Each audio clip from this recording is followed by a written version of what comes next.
In February 19, 2016, Muhammad Qasim saw a dream. In this dream, we were in a very huge building, and the ones who ran the building made such a system which prevented anyone from escaping. I was very concerned with this system and I wanted to escape, but I could not find a way out. Then in a dream within, Allah told me there's a way out. Search for it and I will help you. I immediately started searching and I met a few people. I told them that Allah has told me there's a way out of this system. Come, let's go and find it. But they said, are you mad? No one has ever escaped this building, and even if they did, we have no clue how. So don't waste your time and don't waste our time. Why don't you just keep on living in this building like everyone else? I said in my mind, you mean live like a slave? I refused to accept that, so I continued my search.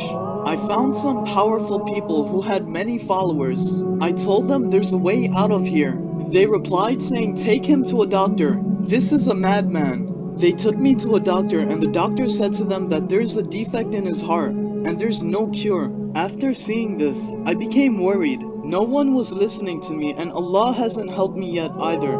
I became annoyed, so I left. I passed by several halls, one after another, until I reached a place where there was the light of the sun, and that light was shining on one or two people. They looked at me and one of them said, look how beautiful his sweater is. I looked at my sweater and I became surprised, thinking, when did I put on this sweater before?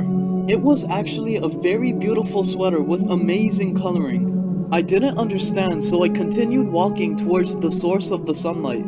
A man said if he is truthful, then he will distribute food and money. I ignored them and went to the source of the light. It was a small hole in the wall where the sunlight was coming from. I became happy but said this hole is not big enough for me to escape. I stuck my hand in to see if I could make it bigger and it expanded by little. So I inserted both hands and my head and I was able to climb out. I became very happy knowing the help of Allah had come. I went forward and found my home. In my house, there were many birds inside cages, and they were hungry and chirping loudly.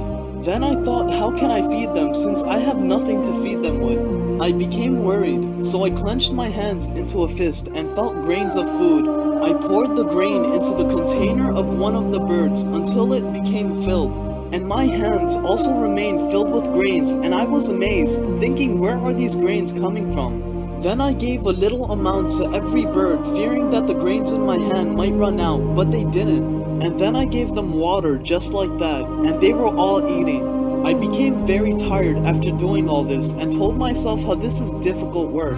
I opened the door of their cages and told them to go out in the morning and find their sustenance and come back to your cages in the evening. And also, keep your cages clean. All of them agreed and said we will obey everything you commanded. I became surprised, thinking what type of birds are these that they are able to talk to me? Then all those birds did exactly what I asked them to do and their breed multiplied swiftly. And I said that I will sell these birds to the rich people of the building and gain wealth.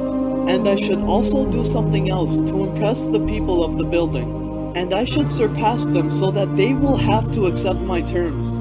I remembered how they lacked a source of power in the building, so I wanted to invent a new generator to create electricity. Then a powerful and new generator appeared in front of me by the mercy of Allah. I became amazed that I just thought about it and Allah made it into a reality. Then I said to the people of that building that I invented a very easy and new formula to generate electricity. Then those people sent their best engineers and they were amazed by the generator and they requested the formula to make a similar one. I needed to gain wealth to free the people, so I said, do you think that I will give it to you for free?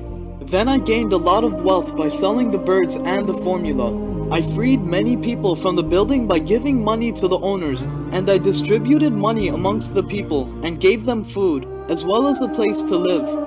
There was still more people in the building and I was debating whether I should give the rest of the food and money to all of them or not. I know I would feel ashamed if the money finishes and I couldn't save the others and distribute to them. And Allah said from the sky that those people who do not despair from the mercy of Allah and remain patient, then Allah gives such a reward to them, and the treasures of Allah do not end by distributing. Instead, they constantly increase. and Allah is dominant over what He does, but most people know not.